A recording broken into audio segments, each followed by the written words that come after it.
बोलत बसून ज्याने नदी पार केली त्याला आता नावेची गरज नाही. जो इकडं राहिलेला आहे नावेत बसायचा उतरायचा राहिला त्याला बसावं लागेल आता. अशा प्रकारची गोष्ट आहे. म्हणून द्वैत दशा विरक्त पाहता ठेली. द्वैत ठेली शब्द मोलाचा आहे. नुसतं वैराग्य व्हायला नको, ते वैराग्य राहिलं पाहिजे, टिकलं पाहिजे. ठीक नाही, नाही आज केलं फेकून उद्या पुन्हा लागला जमा करायला. स्वामीजींना आम्हीच काशीमध्ये राहत होतो. एका महात्म्याला वैराग्य झालं, आमच्या वरी राहत होता डोक्यावर, त्याला झालं वैराग्य. ते पुस्तकं वाटून दिले, कपडे वाटून दिले.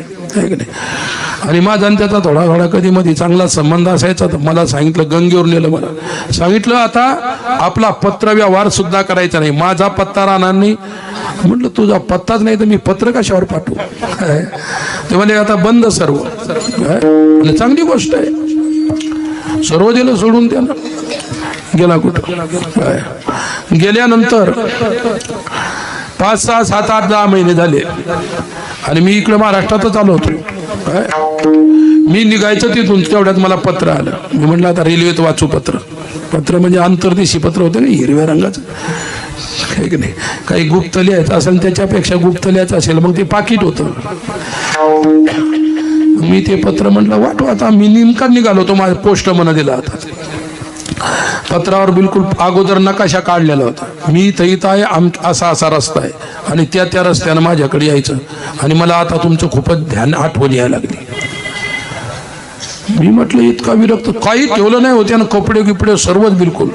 आणि शेवटी नागवा झाला आणि तिकडे ते गंगेत उडी टाकून गंगा पळून गेला. पण इकडे पुन्हा सांगितलं की आता राम राम, आता आपला काही संबंध नाही. आणि 5, 6 महिने गेले, पुन्हा आला पत्र, आणि तुम्ही कसंही करा माझ्या भेटीला. मग मी गेलो भेटीला. त्याच्या भेटीला गेला तर ते काय करत होतं, एका असे नाला होता, त्या नाल्यामध्ये दगड असतात ना, दगडाची पाळ भिंत रचत होता. त्याला पौळ म्हणतात, कोणी पाळ म्हणतात. तर अशी ती पौळ रचत होता अशी. आणि तेवढ्यात मी त्याच्या पाठीमागे जाऊन म्हणलं काय करून राहिलं, दगडावर दगड उचलते. मग मी केला ओम नमो नारायण. त्यानं मागं पाहिलं, म्हटलं क्या चल रहा है, पत्थर के ऊपर पत्थर की दीवार क्यों रच रहे हो. काय म्हणे, मग काय करू, एकट्याला इथं करमत नाही तर मग काय करू, दुसरा धंदा काय इथं. ते दिवसभर दगडाची पाळ रचायचं, संध्याकाळ दुपारून काढून टाकायचं आणि पुन्हा दुसऱ्या दिवशी सकाळी ध्यान मनन चिंतन करायला गेला. विरक्ती कठीण आहे. विठ्ठला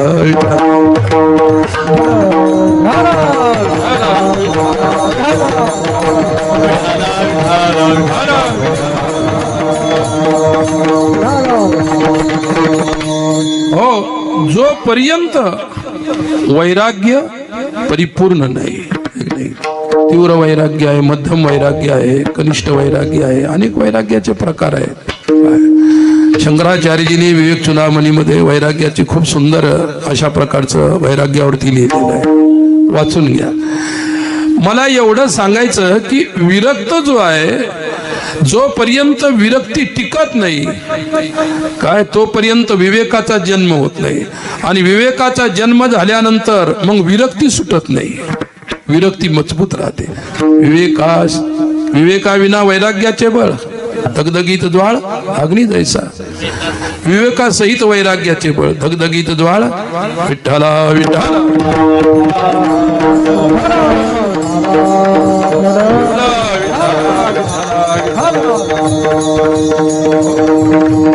माऊलीचं कसं आहे, ज्ञानेश्वरीवर गाथा उपस्थिती आश्रमावर येत असतात गाथा वाचायला, सुंदर बिलकुल. आमच्या इकडे काही काही बायाच्या चाली पाठ झाल्या. माऊलीच्या जेवढ्या चाली आहेत त्या सर्व चाली त्यांच्या पाठ झाल्या. शिकलेल्या महिला आहेत, सर्व होतात पाठ. तर सांगण्याचं तात्पर्य मी सांगत होतो, विरक्ती विवेकासहित वैराग्याचे बळ, धगधगीत ज्वाळ अग्नी जैसा. अग्नीसारखं तीव्र वैराग्य पाहिजे. वैराग्य असलं पाहिजे, पण फालतू वैराग्य, काही काही फालतूच वैराग्य असतं, वाजवी पेक्षा जास्त. विठ्ठला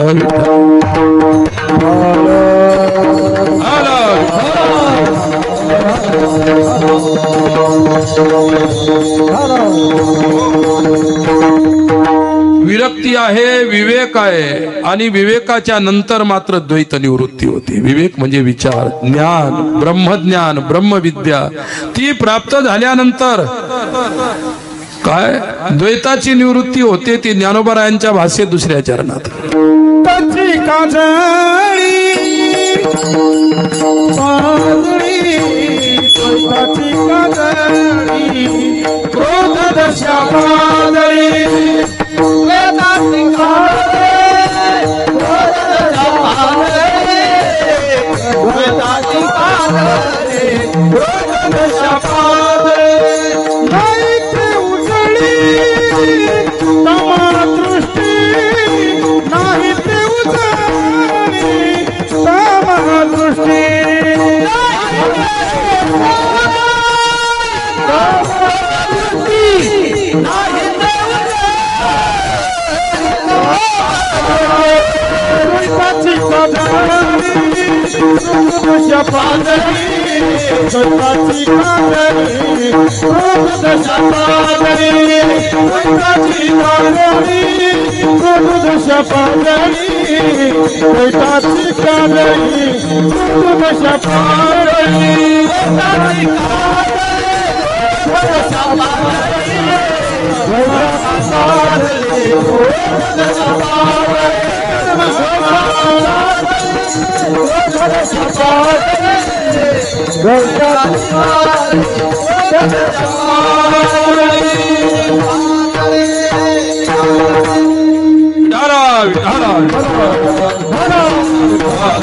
द्वैताची काजळी क्रोध दशा पाजळी नाही ते उजळी तमदृष्टी.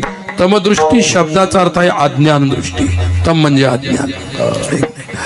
अज्ञान दृष्टी.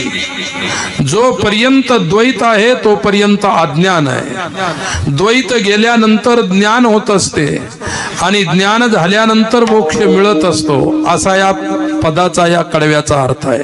विठ्ठला विठ्ठल.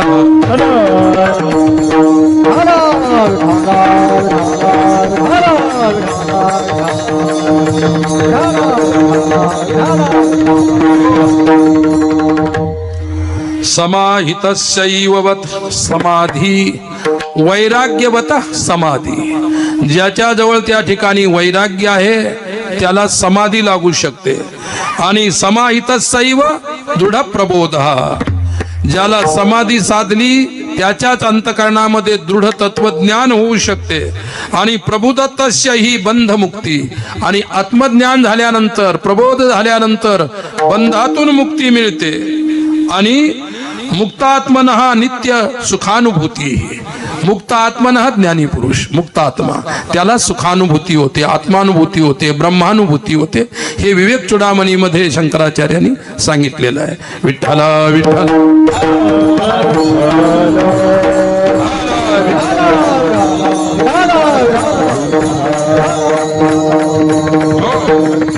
द्वैताची काजळी क्रोध दशा पाजळी. द्वैताची काजळी म्हणजे काळीमा. द्वैताला त्या ठिकाणी द्वैत हेच काजळी आहे. जसं एखाद्या वस्तूवरती काजळी आलेली आहे तर त्याला घासून स्वच्छ करावं लागतं. काजळी गेली की त्याचं जी आतली वस्तू आहे ती स्पष्टतया प्रतीत होत असते. स्पष्टतया प्रतीत होत असते. म्हणून आपल्या गीता सांगते अज्ञानेन आवृत्तम ज्ञानम तेन मुह्यंती जंतवा. अज्ञानानं काय झालं की ज्ञानाला आवृत्त केलेलं आहे. पाण्यावरती ती काय येत असते, शेवाळ येत असते. ते शेवाळानं पाणी झाकलं, पाणी शेवाळाच्या खाली आहे पण पाणी दिसत नाही, शेवाळच दिसतं. तसं ज्ञानावरती अज्ञानाची काजळी आलेली आहे तर ती काजळी जी आहे अज्ञान दिसतं, ज्ञान दिसत नाही. मग ज्ञान दृष्टी येण्यासाठी किंवा ज्ञान दिसण्यासाठी, ज्ञानानुभूती होण्यासाठी अज्ञानाची काजळी बाजूला करावी लागेल, काढावी लागेल. मग गुरुचं एवढंच कर्तव्य असतं, ते तुम्हाला ज्ञान कुठून आणून देत नाही. फक्त ज्ञानावर आलेला जो काही काजळी आहे, आवरण ज्याला म्हणतो आपण, काजळी म्हणजे आवरण. विठ्ठला विठ्ठल.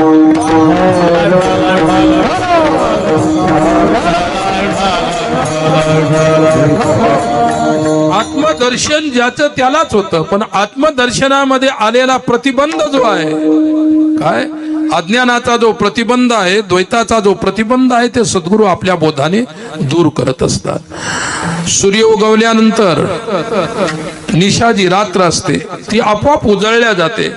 त्याचप्रमाणे म्हणतात द्वैत गेलं, आता राहिला कामक्रोध. ऐक नाही, कामक्रोधाला कारण अज्ञान आहे. अज्ञानामुळे काम आणि क्रोध आहेत. मोठमोठ्या लोकांचे सुद्धा काम क्रोध जात नाहीत. फार अवघड आहे. विठ्ठला विठ्ठल.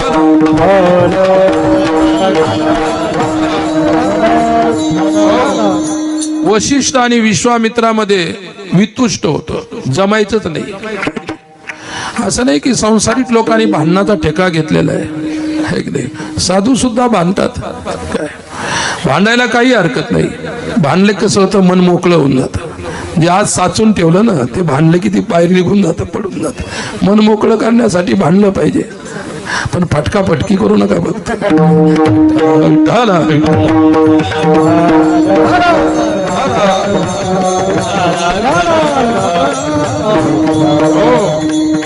स्वामीजी आम्ही दोघं एका ठिकाणी 4 ते 5 वर्ष एका ठिकाणी राहिलो. एका ठिकाणी आम्ही दोघं मिळून स्वयंपाक बनवायचो. ते त्यांच्या पाठाला जायचं, मी माझ्या पाठाला जायचो, असं चालायचं. पण आम्ही इतक्या वर्षात भांडणे एकदाही नाही केले. ते नेहमी सांगत होता, सर्व आम्ही भांडणं केलेच नाही. काय माझ्याकडे होतं ते भाजी बनवायचं आणि त्यांच्याकडे पोळ्या बनवायच्या होत्या. काय कारण मराठवाड्यासारख्या भाकरीन पोळ्या कोणत्याच देशात नाहीत. इतक्या सुंदर भाकरी, इतक्या पतल्या. आणि तिकडं आमच्या भागात अशा असतात बिलकुल, हे काय तिकडे जाय बस, इतक्या सुंदर. स्वामीजींचं ते माझं. पण त्यांनी कधी म्हटलं नाही की तुमच्या भाजीमध्ये मीठ कमी झालं आणि तेल कमी झालं, काहीच नाही. आणि मी सुद्धा कधीच म्हटलं नाही की तुमची भाकर जाड झाली का पतली झाली. आमच्या सर्व चर्चा व्हायची, सर्व गोष्टी व्हायच्या प्रेमाने, पण भांडणं कधी झाली नाही. आता दोघांची एकमेकांची समजदारी असेल ती गोष्ट वेगळी आहे. पण भांडणाचं काही मूळ असं निघेल, आम्ही मूळ काढलंच नाही भांडणाचं. हे विश्वामित्र आणि ते वशिष्ठ त्यांच्या भांडणाला मूळ होतं. भांडणाला काय लागतं? मूळ लागतं. विठ्ठला विठ्ठल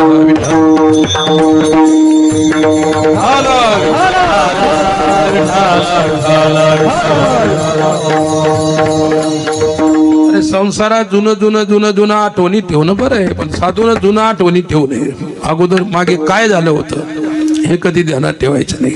एक नाही, पुढे काय करायची याची आठवण ठेवायची, वर्तमान काळ त्या ठिकाणी पवित्र ठेवायचा. एवढ्या काम केले पाहिजे साधूने. एक नाही, तुमचं कसं असतं, त्यानंतर लग्नात शिव दिली तुमच्या ध्यानातच राहतं. तुमच्या घरी आले की तुम्ही त्याने 1 दिली, तुम्ही 4 देऊन टाका. तुझ्या घरी आलो, तुझ्या लग्नात मला शिव्या दिल्या होत्या, मग मी सोडणार आहे का? तुमचं ते उसणं पासणं बरोबर असतं सर्व. तो हिसाब किताब वेगळा आहे. मी स्वामीजींना आम्ही कधीच भांडण नाही केले. जे मिळालं आम्हाला, अर्धपोटी मिळाला असेल, पूर्ण पोटी मिळाला असेल, तो काळ फार कठीण होता. एक नाही, आम्हाला अंतरायला नव्हतं, पांघरायला नव्हतं, थंडी म्हणायची मी. आणि आमचं जिथं राहत होतो त्याला दरवाजे नाही, कवाड नाही, खिडकी काहीच नाही. निव्वळ बिटकळ उघड्यावर राहत होतो. फक्त एवढं प्लस पॉईंट एवढाच होता की दुसऱ्या मजल्यावर होतो म्हणून ठीक होतं. आणि खाली का असतं तर कठीण होतं. निवळ उघड्यावरती इतके कष्ट सोसावे लागले. मी जायचो तिकडे एका भागामध्ये, परिचय करून घेतला. कधी डाळ आणायची, कधी ते पीठ आणायचं, कधी गावरान तूप आणायचं.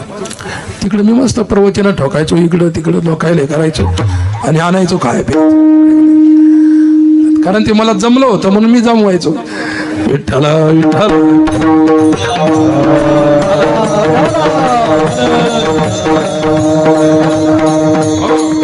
आणि स्वामीजीने एवढंच म्हणायचं असून धन्य बा तुम्हाला जमतंय. जमवावं लागतं, नाही तर उपाशी राहा. नाही जमलं तर खाता काय? एकतर पैशाचा सोर्स नाही, काही नाही, फार अवघड आहे. एक नाही, आता काही अडचण नाही कोणती. आता कंटाळा यायला लागला, तुम्ही द्यायला लागले त्याचाही कंटाळा यायला लागला. आपण काय होतो, चांगलं चिंतन असेल तर चित्तात ठेवा, भूतकाळ चित्तात ठेवा. पण भूतकाळातल्या वाईट गोष्टी कधी चित्तात ठेवायच्या नाही. काय, भूतकाळ नेहमी दुःखदायी राहिलेला आहे. सुखकर गोष्टी असतील तर आनंदाची गोष्ट आहे.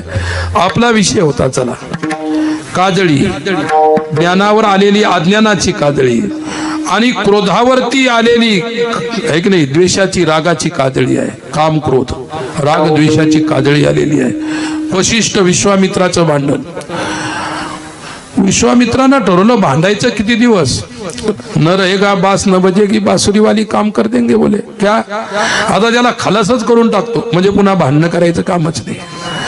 परमार्थ कोणत्या स्तराला जाऊन पोहोचला. काय तुमचा विवेक राहिला, काय तुमचं चिंतन, काय तुमच्या पोथ्या, काय तुमचं पुराण कुठे गेलं. काय परमार्थ जर कोणाचा या स्तराला जाऊन पोहोचत असेल त्याला कोण पारमार्थिक म्हणायचं का त्याला. काय फार अवघड आहे. रामकृष्ण हरीचे काका विठ्ठल विठ्ठल.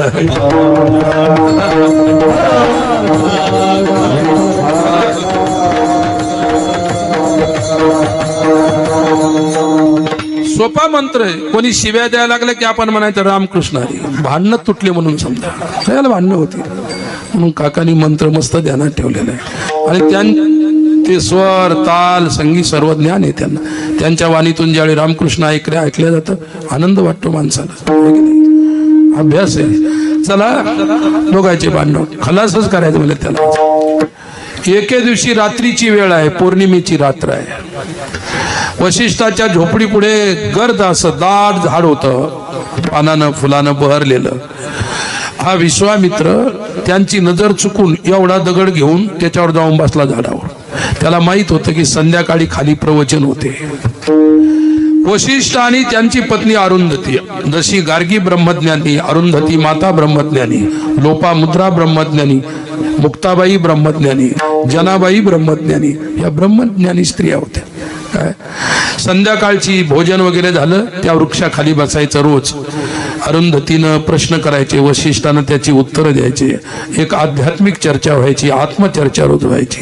काय त्यांना कल्पना नाही की वरी कोणी बसलेला आहे शत्रू म्हणून. काहीच कल्पना नाही. मनात नाही, ध्यानात नाही, काहीच नाही. जे ध्यानात मनात नसतं ते चिंतनात कधीच येत नसतं. आपल्या ध्यानात मनात असतं म्हणून आपल्या चिंतनात ते येतं. लक्षात घ्या. आता काय झालं, यांची चर्चा सुरू झाली. तर त्यावेळी अरुंधती आई म्हणाली की मला एक पुष्कळ दिवसापासून तुम्हाला विचारावं असं वाटतं. काही मी शास्त्रातला प्रश्न विचारत नाही पण असा बाहेरचा एक प्रश्न विचारायचा. विचार म्हणाल तुला काय विचारायचं ते.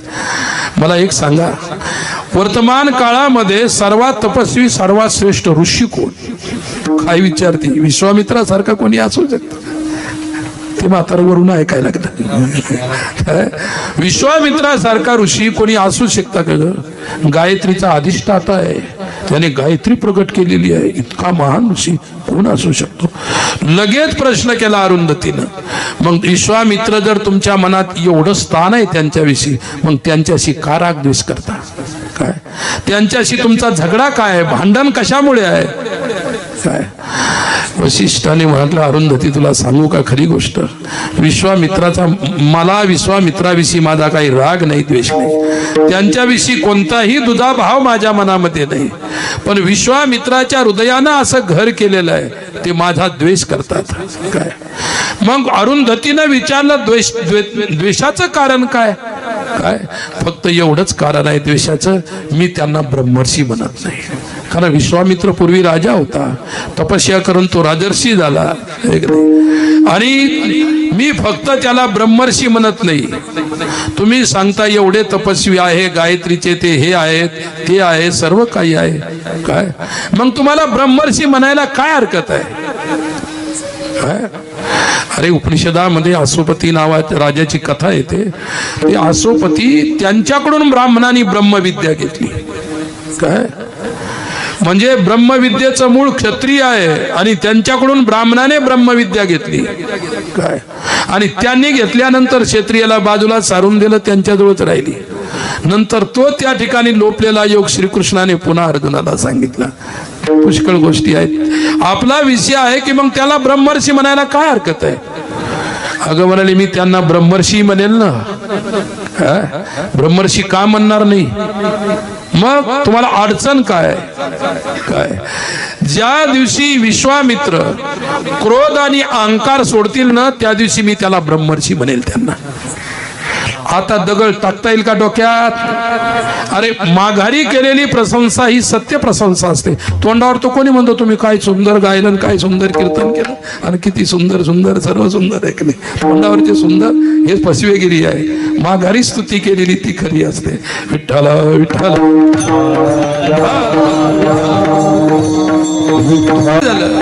विश्वामित्राला प्रश्न पडला, आता दगडाचं काय करायचं?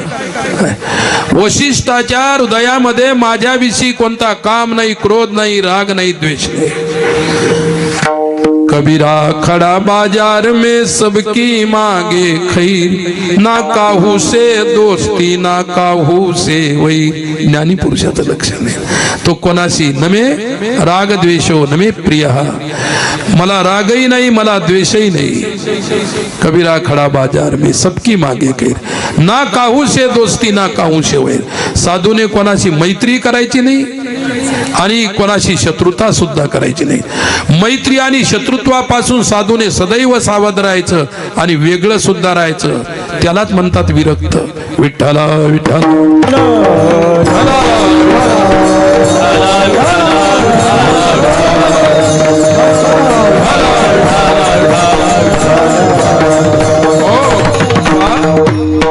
विश्वामित्राला प्रश्न पडला.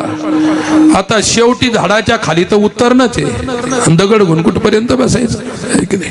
कुठपर्यंत बसायचं? मी आता वाढवतच गेलो तर तुम्ही कुठपर्यंत बसायचं? विठ्ठल विठ्ठल.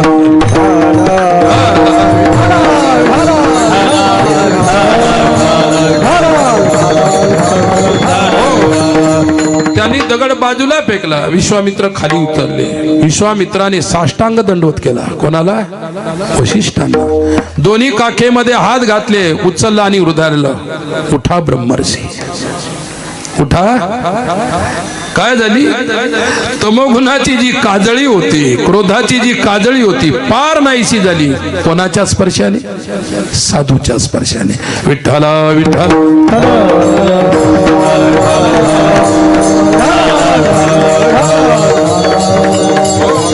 आता क्रोध दशा उजळली नाही, ते उजळी तमदृष्टी.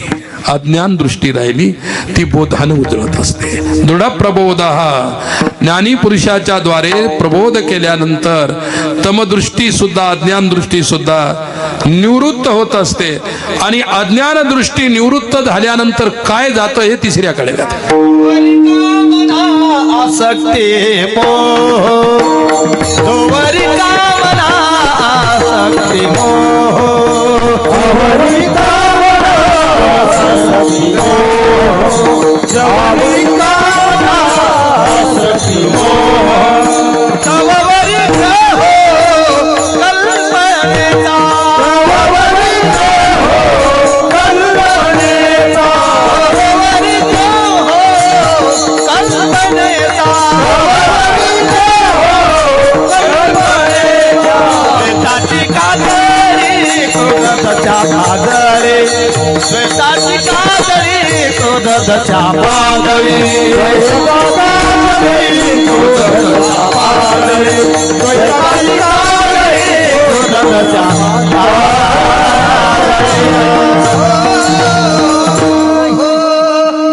जोवरी कामना असक्त मोहो, तोवरी ग्रहो कल्पनेचा. ग्रह म्हणजे गर्दी, इथं शब्दाचा अर्थ आहे. कल्पनेची गर्दी कुठपर्यंत आहे? जोपर्यंत द्वैत आहे तोपर्यंत सर्व कल्पना आहेत. आणि द्वैत निवृत्तीनंतर कामना निवृत्त झाली, आसक्ती निवृत्त झाली, मोह निवृत्त झाला. तीन गोष्टी. आणि नंतर तवरी ग्रह कल्पने, हे जोपर्यंत निवृत्त होत नाही, काय कामना आसक्ती आणि मोह जोपर्यंत जात नाही तोपर्यंत कल्पनेची गर्दी, कल्पनेचा बाजार या चित्तामध्ये कायम राहतो. आणि हे तीन निवृत्त झाल्यानंतर कल्पना राहत नाही. काय? कल्पना विद्या तेने झाला जीव, मायोपाधी शिव बोली जेती. कल्पनेमुळे ब्रह्माला जीवत्व आलं. तुम्ही ब्रह्मरूपात, आत्मरूपात, परंतु एक कल्पना जन्माला आली, त्याच्यामुळे तुम्ही स्वतः शिव असताना जीव झालात. विठ्ठल विठ्ठल.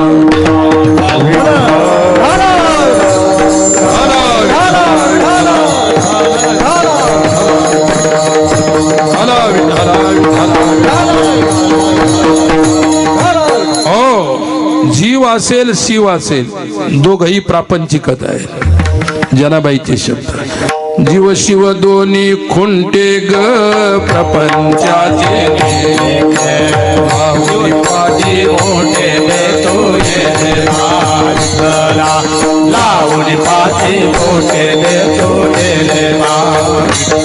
हे जीव शिव दोन्ही खुंटे ग प्रपंचाचे लावून पाठी मोठे देतो ये नागरा, लावून पाठी मोठे देतो ये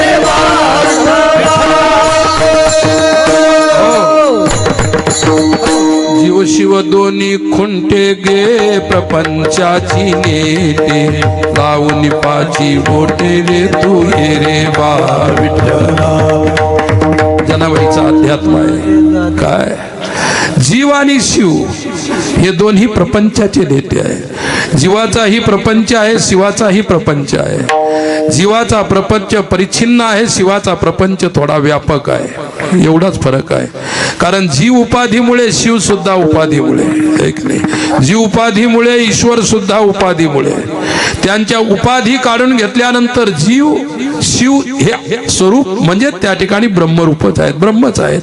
म्हणून उपाधीनं वेगळं केलेलं आहे. पुष्कळ प्रपंच आहे. वेळ संपलेला आहे. विठोबा रखुमाई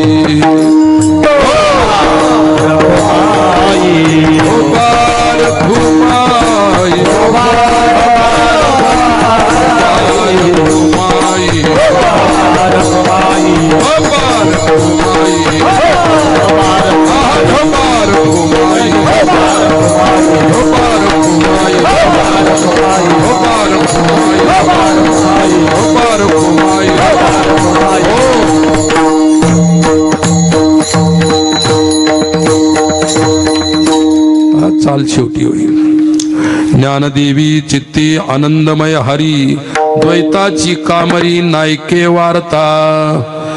माऊली म्हणतात ज्ञानदेवी चित्ती आनंदमय हरी. ज्ञानदेवाचं हृदय आता हृदय नाही राहिलं, चित्त चित्त नाही राहिलं. काय चित्त चित्त न राहिल्यामुळे वासना राहिली नाही. वासना सुद्धा ब्रह्मरूप झाली. काय दुसरी गोष्ट माऊली म्हणतात माझं हृदयच आनंदमय हरी आहे, माझं हृदयच आनंद आहे. आता द्वैताची कामरी नायके वार्ता, द्वैत रूपी दासीची वार्ता सुद्धा मी ऐकायला तयार नाही. हा सिद्धांत अशा प्रकारे चारही कडव्यांचा अर्थ संपलेला आहे. विठ्ठला विठ्ठला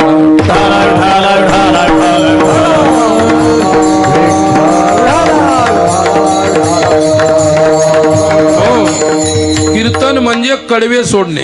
कीर्तन म्हणजे काय? कडवे सोडवणे, याला कीर्तन म्हणतात. एक नाही कडवे सोडून द्यायचे आणि कीर्तन करायचं, ते कीर्तन होऊ शकत नाही. पूर्ण कीर्तन झालं तरी ते कडवे शोधावं लागतात की कडवं कुठे आहे म्हणून. आणि हसणाराला अशीच कीर्तन आवडतात बरं. म्हणून मी सांगतो तर परिस्थिती अशी आहे. आम्ही मोठमोठ्या साधू संतांची कीर्तन ऐकले, त्यांचे सानिध्य केले, त्यांचं चिंतन श्रवण केलं. आणि म्हणून तुमच्यासारखे लोक मिळाल्यानंतर चिंतन सांगायची इच्छा होते. चिंतन सांगायची इच्छा होते. एकदा आम्ही काशीवरून आलो आणि माझ्यासोबत एक शास्त्री होते. आपली भेट व्हायच्या अगोदरची गोष्ट आहे. आम्ही गेलो तिथं आणि तिथं शास्त्री होते, त्यांच्या ओळखीने मी गेलो होतो. मग काय झालं तिथं राजराजेश्वरी मठामध्येच गेलो होतो. मग तिथं संध्याकाळची आरती असते ना, तर मग ते साधू लोक होते, जटा गिटा वाढवलेल्या अशा, आणि असे पालथ्या मारून बसले उलटे पाय करून, असं जसं वज्रासन घालतात का नाही. आमच्या डोक्यात लगेच तिडकच उठली. म्हणले का साधू आहेत का असे उलटे बसतात? झालं ना सर्व, दिली काशी सोडून एका दिवसात. म्हणलं हे आपल्याला असं शिकवायचे, उलटे पाय करून बसायचे. म्हणून नकोच आपल्याला इथं शिकायचं नाही व आपल्या वारकरी संप्रदायामध्ये. म्हणलं सरळ मांडी असते, हे काय उलटं आणलं, नकोच. मग ते शास्त्रीजी ते म्हणे मलाही यायचंय महाराष्ट्रात. चला काही हरकत नाही माझ्याबरोबर. आम्ही उतरलो बरामपूर स्टेशनवर. ऐक नाही ते म्हणाले कसं असतं आता मलाही खर्चायला पैसे लागतात, मी थोडेसे प्रवचन कीर्तन करत असतो जे मिळेल, आणि ती स्वतः तयार करून खात होते भोजन. अशी कठीण परिस्थिती होती. मग आम्ही उतरलो. म्हटलं आता थांबायचं कुठं? हॉटेलमध्ये साधू असल्यामुळे हॉटेलमध्ये तर थांबू शकत नव्हतो. एक नाही आता तो वेगळा काळ होता, तो हॉटेलमध्ये थांबायचा काळ नव्हता. अजूनही आपण कधी हॉटेलमध्ये थांबलो नाही बरं. तुम्ही म्हणाला आता आला काय काळ, असं काही नाही. आपापल्या इच्छेवर आहे. मी कोण्या हॉटेलमध्ये थांबणाऱ्याला काही दूषण देत नाही. परिस्थिती होते कधी कधी. तर काय झालं, आम्ही गेलो मानस सरोवरला आणि मग ते आमचे नियम, सकाळी गेल्यानंतर शौचाला गेलं की स्नान करायचं. आमच्याजवळ जेवढे होते आमच्याबरोबर एकानं स्नान केलंच नाही 15 दिवस. आम्ही रोज स्नान कर, 3 जण होतो आम्ही. काय आणि सर्व आम्हाला चालली वेडे पहा. आता सकाळी उठले डबे घेतले, चालली वेडे. गरम पाणी करायचं, बर्फाची थंडी आहे की नाही. मग आम्ही संध्याकाळची वेळ होती आणि मग चाललो होतो. तिथं म्हणजे स्वेटर घालून थंडी वाजते. आम्ही ना एकदम उघडे, नुसती लंगोटीन त्याचा नुसतं हे चाललो. लोक गाड्या उभ्या करून पाहू लागले की कोणते प्राणी होते उघडे चालणार. इतक्या थंडीमध्ये कोणी उघडं चालतं का? म्हणजे आमच्या सोबत त्यानंतर पागल समजलंच होतं.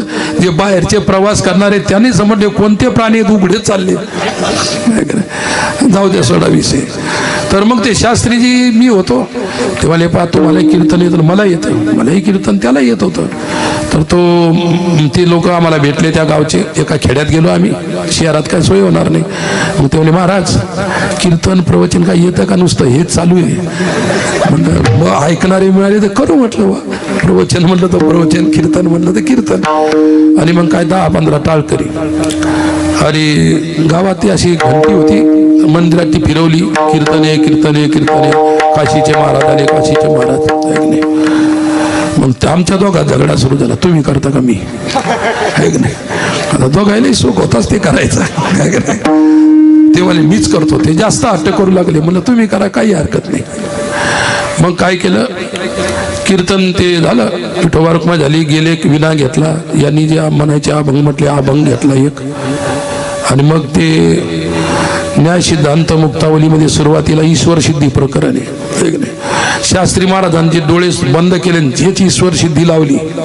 काही संस्कृत मधून, काही हिंदी मधून, काही मराठी मधून. समोरचे मी समोर बसलेला असा, माझ्या पाठीमध्ये माझ्या कुठले पागल आले पता नाही. हे शिकलेच कुठं, काय शिकला आणि काय सांगून राहिला. आता एवढा मोठा पंडित माणूस, त्याला गाढवात काढलं त्याने. लोकांना न शिकणाऱ्या लोकांनी गाढवात काढलं, शिकणाऱ्यानं काढलं तर काही हरकत नाही. ते लागले बोलायला असे, मी ऐकू लागलो. मग ते यांनी जे डोळे बंद केले, पाहिलेच नाही. एक एक माणूस, मी थोड्या 10-15 मिनिटांवर मागवली, एकही माणूस नाही कीर्तनात. बायान माणसं सर्व गेले उठून. आणि मग ते टाळकरी आला माझ्या, महाराज ऐकणारे ते गेले. मग आमचं म्हणलं तुम्ही जा म्हटलं, काय का. मग ते गेले, ते पकवा जायला आहे की नाही. ते बोले मी कसं करू. म्हणलं तू जाय, पण पकवात घेऊन जाय, कारण तुझं घर माहित नाही, आणून द्यायला कुठं आणून द्यायचं. काही हरकत नाही. बोंबललं कीर्तन कायचं. मग मी त्याच्या कानात सांगितलं, ते शास्त्रीच्या, अहो महाराज, शास्त्री महाराज, लोक उठून गेले, भजन मंडळ सर्व गेले, तुम्ही झाली मला ईश्वर सिद्धी. काय जीवो ब्रह्मैव ना परत. सकाळी सांगतोच, चहा आलं काय, पाण्याला सुद्धा विचारलं नाही आम्हाला, उठले का गेले का काय झालं. असे कीर्तन केल्यावर कशाला विचारतील. विठ्ठला विठ्ठला.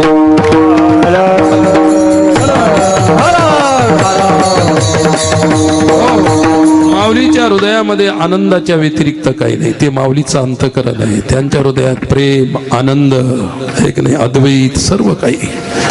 त्या अभंगाचा आपण माऊलीच्या समाधी सोहळ्याच्या निमित्तानं चाललेला हा ज्ञानयज्ञ, काय स्वामीजींच्या प्रेमाने, त्यांच्या आज्ञेप्रमाणे आजची ही माझी कीर्तनरूपी सेवा संत श्रेष्ठ माऊलीच्या चरणी समर्पित करायची आहे. काय सज्जनांनो, इतरत्र कीर्तन करण्यामध्ये मी कुठेही कीर्तन ऐकलं तर चिंतन सांगत असतो बरं का. माझी सवय आहे ती, ठीक नाही. आणि थोडा बहुत मसाला टाकावा लागतो मग मधात. इथं काही मसाला टाकायचं काम नाही, ठीक नाही. म्हणून चिंतन आपण हे केलं इथं. आणि मग काही मसाला प्रमाणात टाकला पाहिजे का नाही. काही इतके प्रमाणात नुसता मसालाच राहतो, त्याच्यात डाळीचा पत्ताच नाही. असे काही मसाले आहेत, आणि ते मसाले आज समाजाला प्रिय आहेत. त्याच्यामुळे वाङ्मय तसं राहून राहिलं, वाङ्मयाचं चिंतन सुटलं. कोणी एक नाही. ज्ञानेश्वरीचं प्रवचन दिसतं का तुम्हाला आता. काय होता सप्ताह? ज्ञानेश्वरीचं प्रवचन व्हायचं महाराज, तत्वचिंतन ऐकल्या जायचं, प्रवचन गेलं, कीर्तनातलं चिंतन गेले, अशी कीर्तनं आता आली. काय त्याच्यामध्ये माझं काही नुकसान नाही, पण संप्रदायाचं जरूर नुकसान आहे, लक्षात ठेवा. संप्रदायाची परंपरा खंडित होत आहे, संप्रदायाच्या परंपरेला त्या ठिकाणी लांछन लावल्या जात आहे. काय एका ठिकाणी भयंकर मोठा कार्यक्रम होता, तिथं असा विषय निघाला, सर्व महाराज लोक होते, कुरेकर महाराज सुद्धा होते बसले, सर्व होते. आणि जे कीर्तनकार काल्याचं कीर्तन होतं, मी त्यांचं नाव काही सांगत नाही, ते इतके चिडले आणि त्यांनी कुरेकर महाराजाकडे हात करून म्हटलं, महाराज काय चाललंय, कुठे चालले कीर्तन, काय बोलतील महाराज, त्यांचा काय दोष आहे की नाही? अरे कीर्तन कोणीकडे हाकायचे, त्यांचा दोष आहे. तर शेवटी त्यांनाही दुःख झालं की खरोखर असं नको व्हायला. आपली वारकऱ्यांची जी चिंतन परंपरा आहे, कीर्तन परंपरा आहे, पुष्कळ गोष्टी आहेत, त्या चालायला पाहिजे. आणि ही आश्रम आहे, आश्रमात तरी निदान चालायला पाहिजे की नाही? आश्रम सोडून कुठं करा, काही हाका काय ऐकायचं? आश्रमात त्या ठिकाणी चिंतनीयच कीर्तन, चिंतनीयच प्रवचन, चिंतनीय कथा.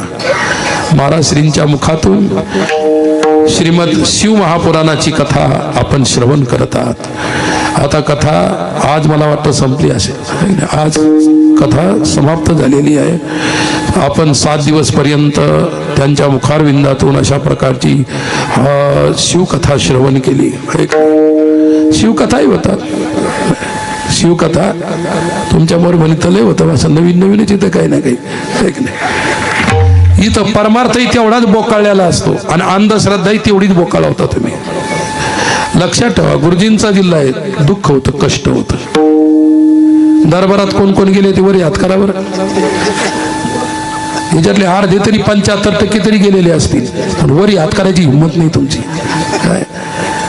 काय हे वारकरी संप्रदाय नाही, लक्षात ठेवा. वारकऱ्याने कधी अशा ठिकाणी जाऊ नये. माग आलं त्यानं जे त्या ठिकाणी त्या शंकराच्या पिंडीवर पाणीच होतं सांगितलं. आमच्या इकडे आले पाणी होतं. मी गेलो एखादा सिद्धगड ठिकाण आहे, तिथं महादेवाचं मंदिर, गुडघ्यावर पाणी, त्याच्यात दही टाकलेलं, त्याच्यात दूध, ते देव सडून गेला, ते बिलकुल पाणी त्यात इतकं साचलेलं. म्हणलं काय रे, मला माहीतच नव्हतं कोणी असं काही सुरू केलेलं आहे म्हणून. महाराज ते लोक येतात गावागावाचे, आणि येऊ द्या म्हणलं, देवाला स्वच्छ ठेवा, हे काय घाण केली? नाही असं केलं म्हणजे हे मिळतं, ते मिळतं, ते मिळतं. आणि काय सांगितलं, बेलाचं 3 पानाचं पान वाहिलं की अभ्यासच करायचं काम नाही, पोरग पासच होऊन जातं. त्या बापान ठेवलं का ही गोष्ट? आणि तुम्ही आम्ही त्या ठिकाणी ऐकतो ऐक नाही, शहाणे असून आपण मूर्ख होऊन ऐकतो, ही खंत आहे. म्हणून आपली वारकरी संप्रदायाची दृष्टी आहे, शुद्ध दृष्टी, वैचारिक दृष्टी आहे, तत्वदृष्टी आहे वारकरी संप्रदाय. आपण कधी आपला सिद्धांत सोडून कशातही घुसायचं नाही, आणि घुसलं तरी त्या ठिकाणी त्यातलं काही घ्यायचं नाही. पहिलं तर घुसूच नका, ऐक नाही. आमच्या तिथं सैलानी आणि सर्व गर्दी तुमच्या मराठवाड्यातलीच 100-80%. मग बाकीची राहिलेल्या प्रांतातली, काही आंध्रातली, काही तिकडची, एवढ्या माळी, आणि तिथं लाईन मध्ये लागलेल्या आहे. लाज वाटायला पाहिजे तुला, तिथं काय लाईन लागतो काय तिथं काय? सैलानी बाबाला मी मानतो, ते महान संत होते, महान पुरुष होते, ते त्याच्याबद्दल नाही. पण सैलानी बाबांनी सांगितलं कोंबडे काप, बकर काप, साधू सांगेल का? कधी सांगणार नाही. मग अशी गर्दी, मला एकच म्हणायचं, इथं गर्दी केली तर बरे आनंद वाटत आहे, कुठेही गर्दी करू नका. जिथं आपला तरणोपाय नाही, जिथे विचार नाही, जिथे अविचार मिळतात, फक्त ते अविचार विचारवत प्रतीत होतात, म्हणून माणसं फसतात, एक नाही. तर त्याच्यासाठी परिस्थिती आहे, ते भ्रमर होता भुंगा, पळसाला फुलं आली. त्या भुंग्याला काय वाटलं, पळसाला फुलं, ते पोपट बसला होता लाल चुंतीचा. ते भुंगा गेलं, फुल म्हणून त्याच्यावर बसलं. त्याला वाटलं बरं आला, बिना निमंत्रण त्याला लगेच गिळून घेतलं त्याला. अशातला प्रकार आहे. म्हणून अशा प्रकारापासून सावध राहा. हा पवित्र आश्रम आहे, ही पवित्र भूमी आहे. इथे गुरुवर्य महाराजांचं वास्तव्य, गुरुवर्य ब्रह्मलीन दिव्यानंद पुरीजी महाराजांचं वास्तव्य झालेलं आहे. आणि त्यांच्या स्वरूपामध्ये आज आमचे आदरणीय स्वामीजी आहेत, पूजनीय स्वामीजी आहेत. आणि म्हणून स्वामीजींनी मला फार प्रेमाने आदरानं बोलवलं, मला खूप आनंद वाटला.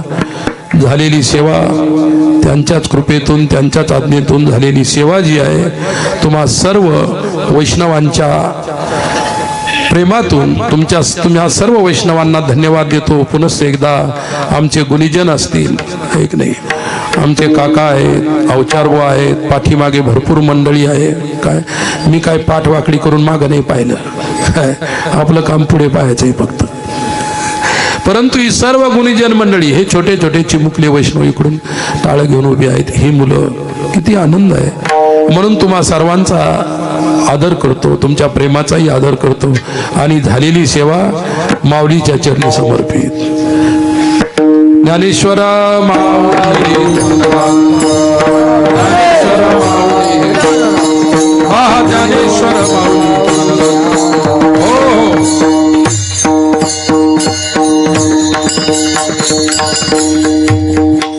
श्री हरिभक्ती पारायण परमेश्वर बाला शिणेकर, सात करतीन बबनबुवा खेडेकर, कोणीही उठू नका. चालू असतं त्या दिवशी सांगितलेलं आहे श्रीनिवास महाराजांना, कोणी उठू नका.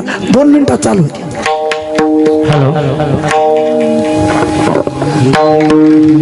हरी